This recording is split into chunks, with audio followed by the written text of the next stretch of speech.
Okay, I'd like to welcome my good friend Ed Spence. Ed comes from a background in the Marine Corps, background as a firefighter, currently works for the Red Cross. It's my distinct privilege to have Ed here to talk a little bit about trauma and why it's so important for us to get help.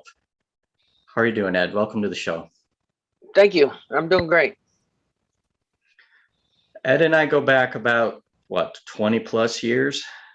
Oh, yeah. We went to the fire academy together. And we've had a lot of great discussions around mental health, and that we need to take better care of ourselves. And so that's why we're here. We're going to talk a little bit about the effects of trauma, what that looks like. Ed, you want to just dive in and share a little bit about your thoughts on that? Yeah. Trauma happens when you least expect it, and it can happen to anyone at any given time. But especially us in this career, the things that we do, whether it's cops, fire, EMS, first responders, Red Cross, you're definitely going to see trauma. And personally, I'm telling you, you need to deal with it when it happens. And not like they dealt with it when we were in the fire service and had a counselor come in, sat everybody in a big circle and said, "Okay, tell me about your feelings." Because ain't nobody going to talk because everyone's John Wayne. Yeah, we So it's could a, almost call this episode the John Wayne syndrome, right? yep. Because that's what we do. And when it's forced on you like that, I remember that. I remember we had the chairs put in a circle. We were told be in the classroom at 17:30 and talk. And Yep. and this isn't to be critical of departments or how they handle it, but just speaking from personal experience, I felt very alienated. I didn't say a word in that meeting. And on the other side of that spectrum are programs that do it really well. And I think what you touched on a minute ago is so critically important. We do need to talk about it, right? The sooner the better. Absolutely. And you need a counselor, and not just any counselor. A family counselor will not help you. Marriage counselor will not help you. You need to specifically find a trauma counselor. They are they're specially trained and deal with trauma. They can help you through the process. They can give you tools to deal with it. There's tons of tools that you can put on your tool belt, but it has to be a trauma counselor. Anybody else will not help you. Great point. So one of the things that I've done in my personal practice is I meet with first responders because that's my specialization. But I have a partner.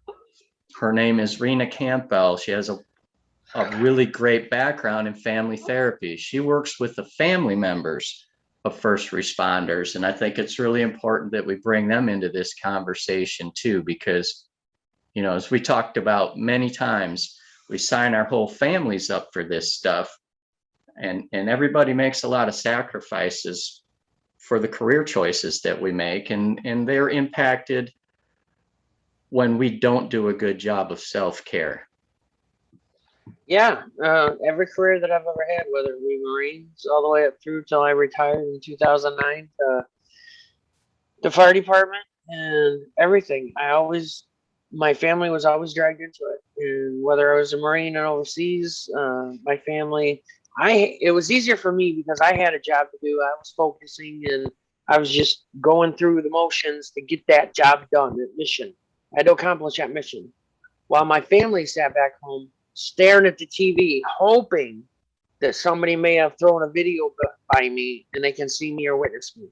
So they're living it real time just as I am. And I think that they end up with PTSD too because they are considerably worried about whether or not I can see you on TV, whether or not am I going to get that phone call? Is the chaplain going to show up at my door? What's going to happen? Oh, and by the way, I'm in charge of the kids. I'm in charge of the job. I'm in charge of everything. I have to get the lawn done. I have to do this. I have to do that. And that SOB, why did you leave me? So families are completely dragged into this process. Yes, and going back to the John Wayne syndrome, especially when we first came on the job, we never talked about this stuff, right? And Nope. so it's not hard for people to imagine.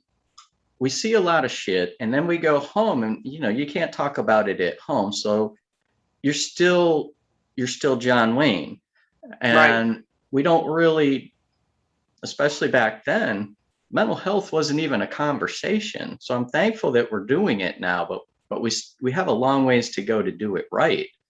We And do.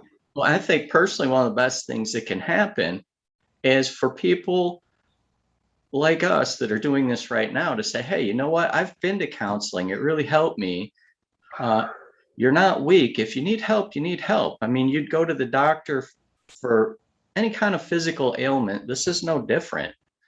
And just getting help, knowing where to turn. And it's okay if the first clinician you go to isn't a good fit. I mean, I went through 3 or 4, and I Hmm. think you've shared something similar, correct? I did. I went through a couple as well.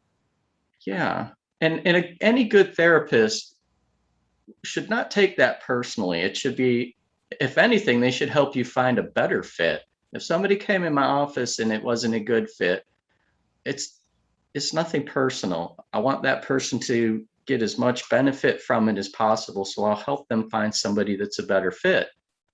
Um, but the important thing is just sticking with it and getting that help. It's hard when people go for long periods of time isolating, and we've both been through that. Hmm. Yeah, absolutely. It was easier for me to stay in my house in my little bunker and isolate than it is to go out in the public and deal with where are my exits, where's this, where's that, what if there's a fire, what if this, where's my escape route, where's this, where's that. And so it was easier for me so that I didn't panic, get anxiety, or anything else. Was just this too many people drove me nuts. So I would just stay in my house. And my wife would try dragging me out. Let's go do this. Let's go do that. Let's go do it. No, no, no, no, no, I'm not doing it. And it created a strain on my marriage until I finally, okay, here's the story. This is how it happened. Um, I had gotten hurt in 2007 and I had herniated 4 discs and I broke my back. And it put me in a wheelchair.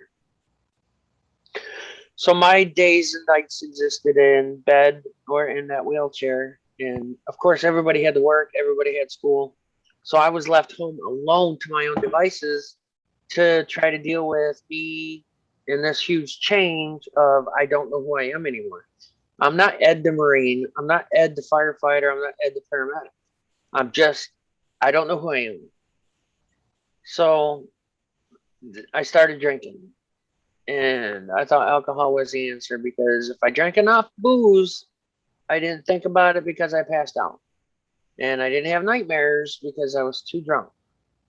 And then the circle, I started that downward spiral.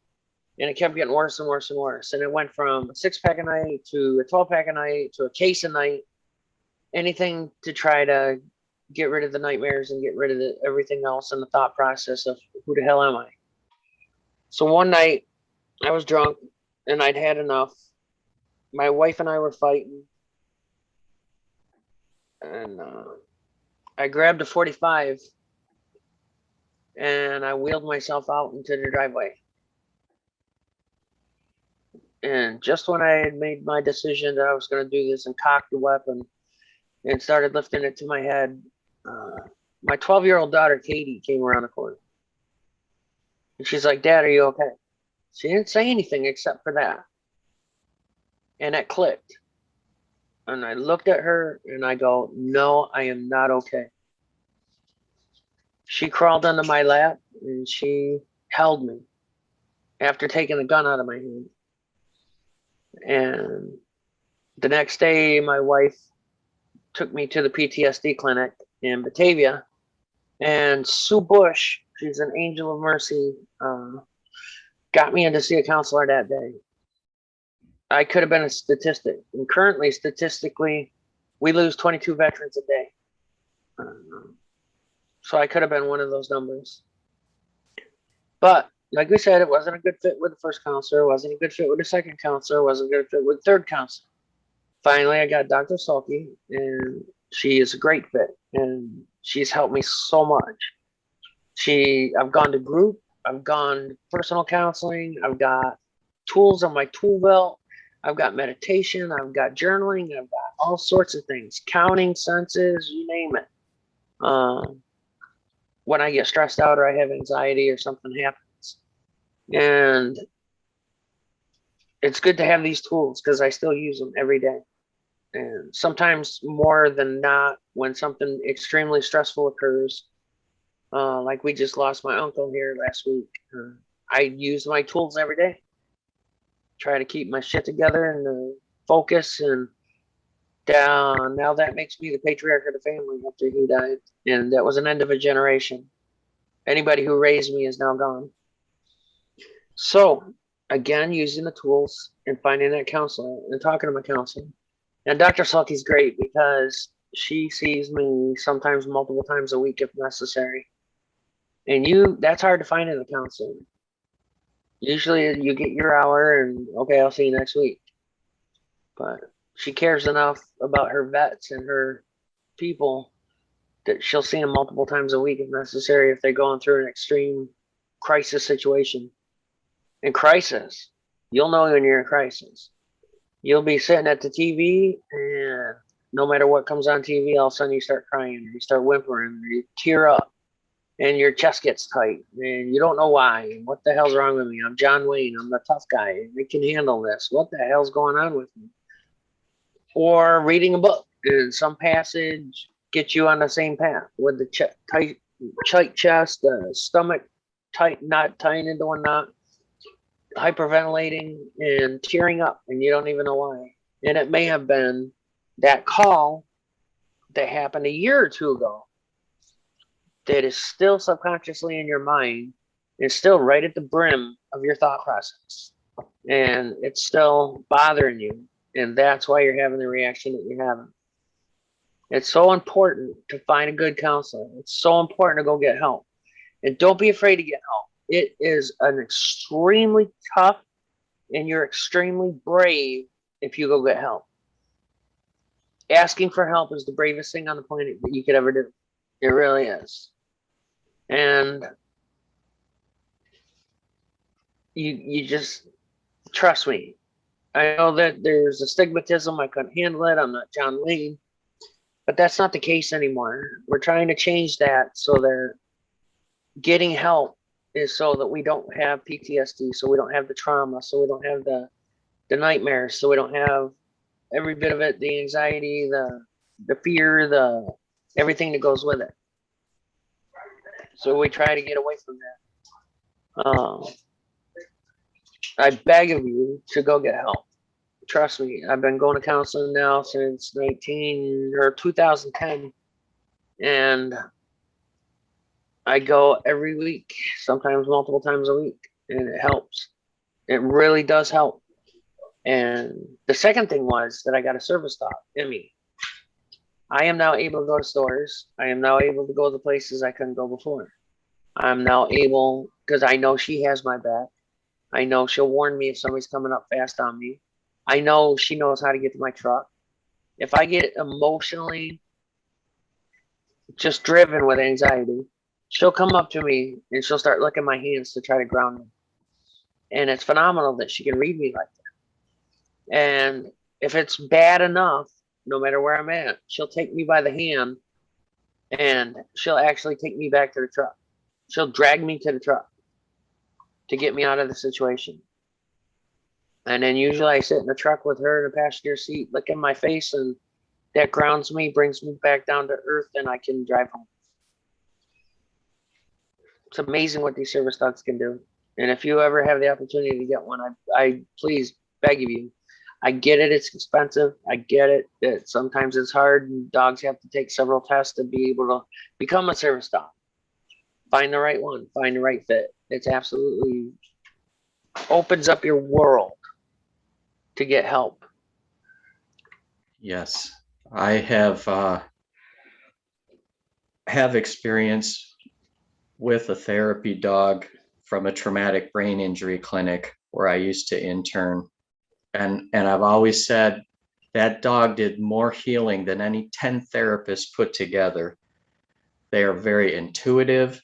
They're the greatest companions. I don't know how the dog did it, but the dog would walk around the room during our support groups. And there were several people in that group that were nonverbal.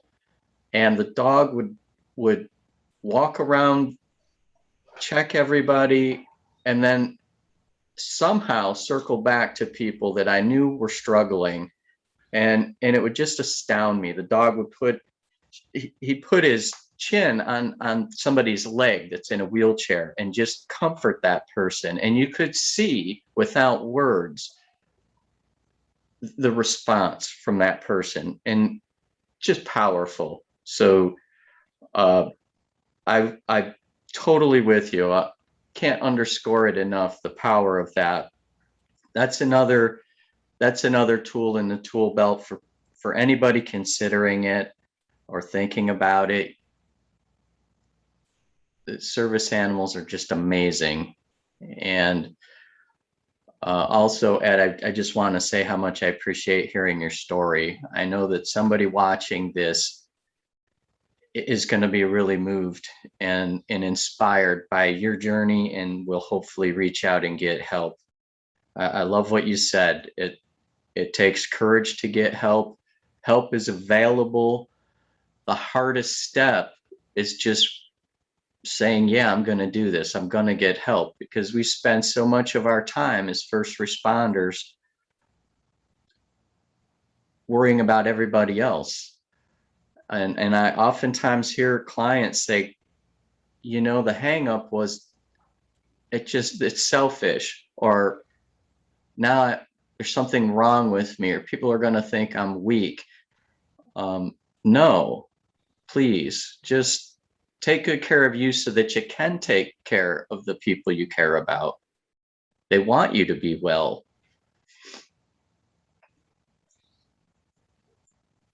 Absolutely. I couldn't take care of my family like I do now without the counseling or without the help that I received.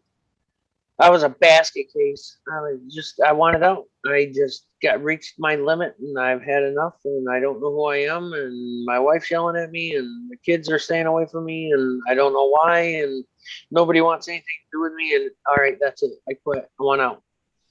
And then here comes my daughter out of nowhere. And I don't know what your beliefs are. I don't know what your deity is, but I believe that to me as a Christian, that was definitely a God thing. Yeah. God put her right there, right then and there to interfere and not make me a statistic. And I got it turned around. The VA finally got me walking and I joined veterans groups and I started doing casework for Warrior House of Western New York. No matter what the issue, we would find a solution to that issue and we would move forward, whether it be counseling, whether it be drying out, whether it be getting rid of drug and alcohol, rehab, they need 28-day program, to housing, to firewood, to whatever that issue was. We did several hunts a year. We did fishing a year. And that's where I spent the next 10 years helping disabled vets. Because I survived and because I got the help that I needed. If I didn't get the help that I needed, I would have never been able to accomplish what I accomplished. And now with the Red Cross. And I'm back into disaster services, so I see the bodies. I deal with the house fires. I deal with the fatalities.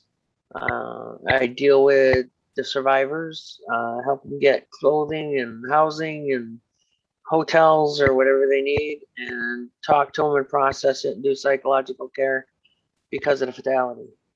Or I go to the big disasters like the wildfires out in California and Portland, Oregon. And right now we got two major disasters in the southern tier. We got flooding like you wouldn't believe. And we had over, I think it's 1,800 people displaced. And So now we're dealing with that.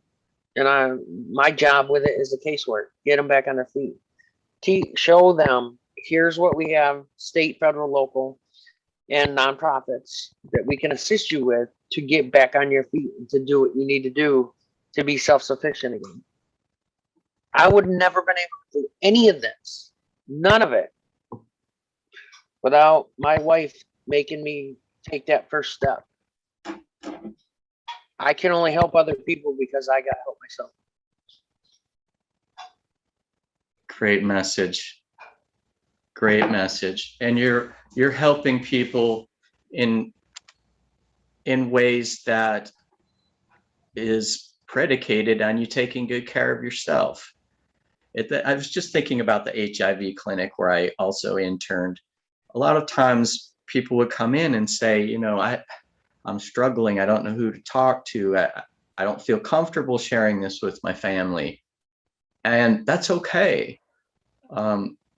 If you're not comfortable sharing it with them, please still reach out. Come in for counseling. There's individual therapy, there's group therapy, there's animal assisted therapy. There's a lot of different ways that you can make this work, and you're the one in the driver's seat. It's not the clinician waving a magic wand.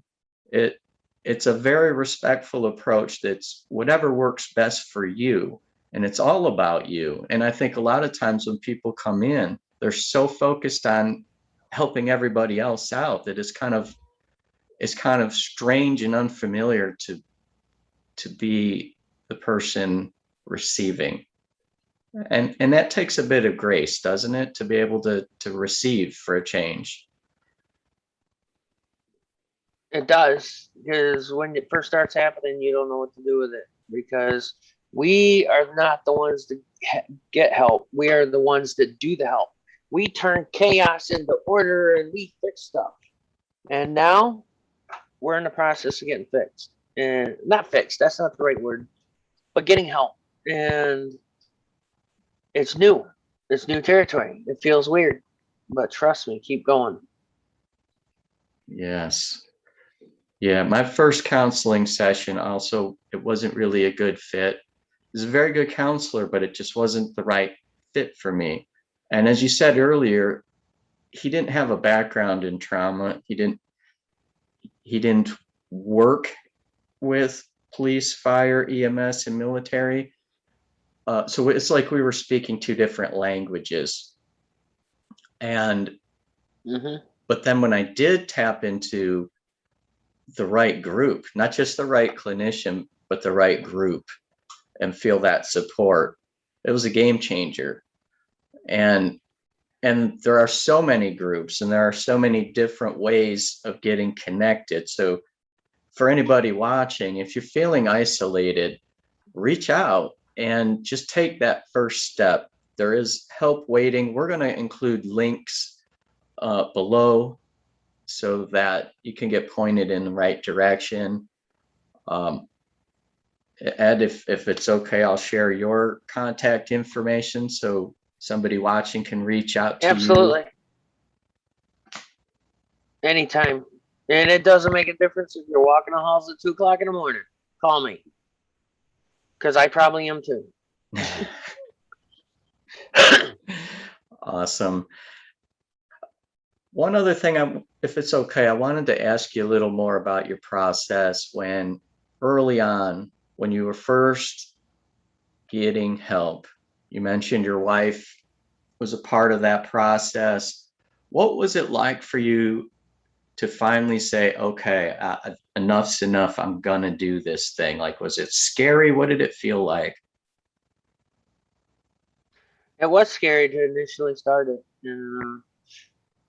My wife, I remember my wife, she's a ER nurse, and I used to bring patients to her. So I figured if anybody's going to understand what the hell's going on with me, she will.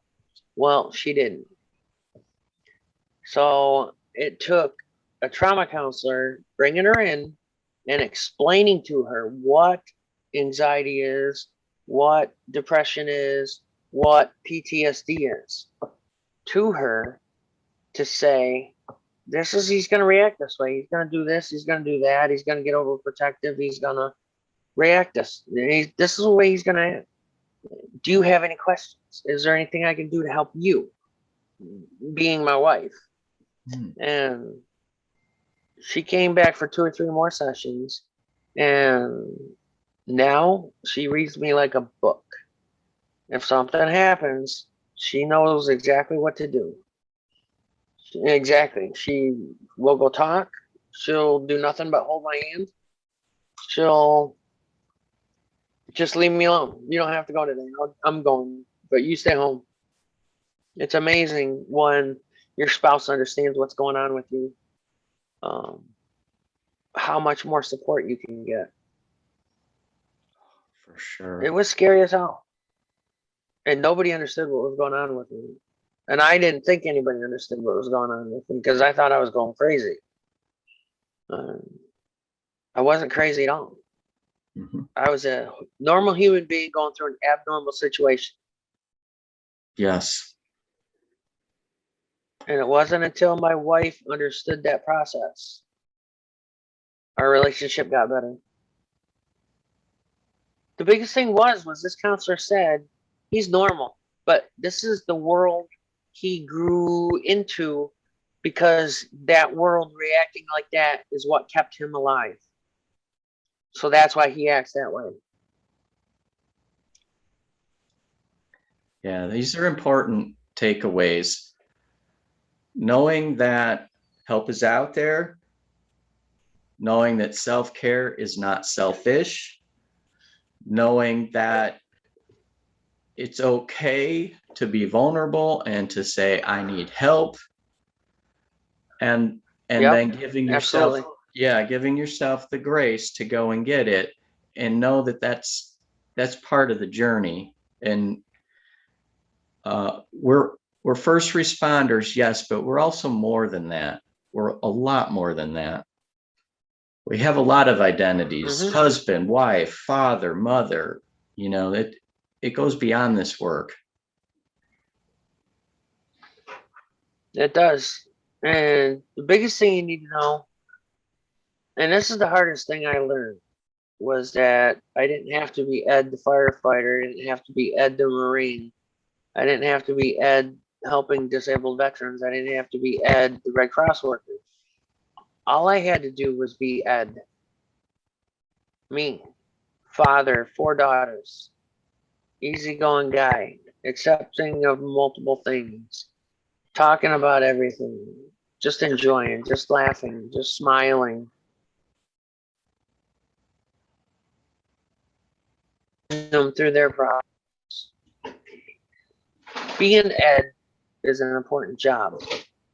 Being a firefighter was an important job, but that isn't that's not my true identity. My true identity is Ed, being Ed. Well said, my friend. I appreciate that. Any other takeaways that you think we might have missed, or anything I should have asked about? I think we covered it all, pretty much. The most important thing you can do is get help. So if you have one of those mental health days and you have a counselor come to your station, come to your department, come to wherever you happen to be, and you think, I know you're going to need help, because we deal with nightmares every day. And so go up to that counselor and say, I'd like to follow through on this. I'd like to get some help. How do I go about doing it? How do we make that happen? That is the biggest step, most important step you will ever do in your life. That is the most important step. And trust me, the nightmares will start going away. The feeling helpless will start going away. The I should have done this, I should have done that, or what if I did this, or what if I did that, start going away. You'll be guilt free. You won't feel guilty if you lose a patient. You did everything capable. You did everything that you could have. And rule 1 is we can't change rule 1. People die. It's up to God, not us.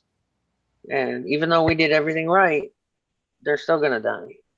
And after counseling, in counseling, with counseling, you'll understand them a lot better, a whole lot better. And you won't feel guilty for however many people passed away on your shift.